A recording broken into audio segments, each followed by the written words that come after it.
In this video, I'm going to talk about the backpropagation through time algorithm.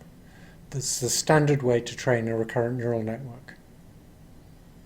The algorithm is really quite simple once you've seen the equivalence between a recurrent neural network and a feed-forward neural network that has one layer for each time step. I'll also talk about ways of providing input and desired outputs to recurrent neural networks. So the diagram shows a simple recurrent net with three interconnected neurons. We're going to assume there's a time delay of 1 in using each of those connections, and that the network runs in discrete time. So there's a clock that has integer ticks. The key to understanding how to train a recurrent network is to see that a recurrent network is really just the same as a feed-forward network, where you've expanded the recurrent network in time.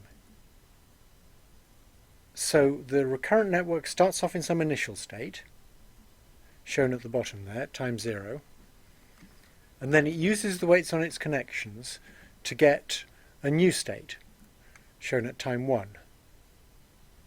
It then uses the same weights again to get another new state, and it uses the same weights again to get another new state, and so on. So it's really just a layered feed-forward network where the weights are constrained to be the same at every layer. Now, backprop is good at learning when there are weight constraints. We saw this for convolutional nets, and just to remind you, we can actually incorporate any linear constraint quite easily in backprop.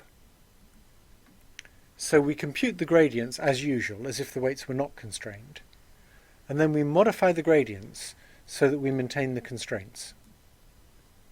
So if we want W1 to equal W2, we start off with them equal, and then we need to make sure that the change in W1 is equal to the change in W2, and we do that by simply taking the derivative of the error with respect to W1, the derivative with respect to W2, and adding or averaging them, and then applying the same quantity for updating both W1 and W2. So if the weights started off satisfying the constraints, they'll continue to satisfy the constraints. The backpropagation through time algorithm is just the name for what happens when you think of a recurrent net as a layered feed-forward net with shared weights and you train it with backpropagation. So we can think of that algorithm in the time domain. The forward pass builds up a stack of activities at each time slice, and the backward pass peels activities off that stack and computes error derivatives each time step backwards. That's why it's called backpropagation through time. After the backward pass, we can add together the derivatives at all the different time steps for each particular weight, and then change all the copies of that weight by the same amount, which is proportional to the sum or average of all those derivatives. There's an irritating extra issue. If we don't specify the initial state of all the units, for example if some of them are hidden or output units, then we have to start them off in some particular state. We could just fix those initial states to have some default value like 0.5, but that might make the system work not quite as well as it would otherwise work if it had some more sensible initial value. So we can actually learn the initial states. We treat them like parameters rather than activities, and we learn them the same way as we learn the weights. We start off with an initial random guess for the initial states, that is, the initial states of all the units that aren't input units, and then at the end of each training sequence, we backpropagate through time all the way back to the initial states, and that gives us the gradient of the error function with respect to the initial state. We then just adjust the initial states by following that gradient. We go downhill in the gradient, and that gives us new initial states that are slightly different. There's many ways in which we can provide the input to a recurrent neural net.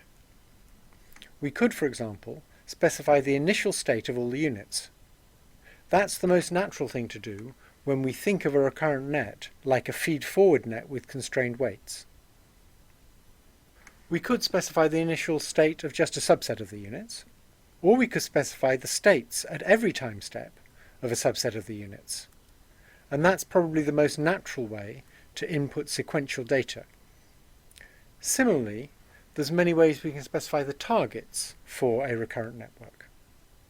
When we think of it as a feed-forward network with constrained weights, the natural thing to do is to specify the desired final states for all of the units.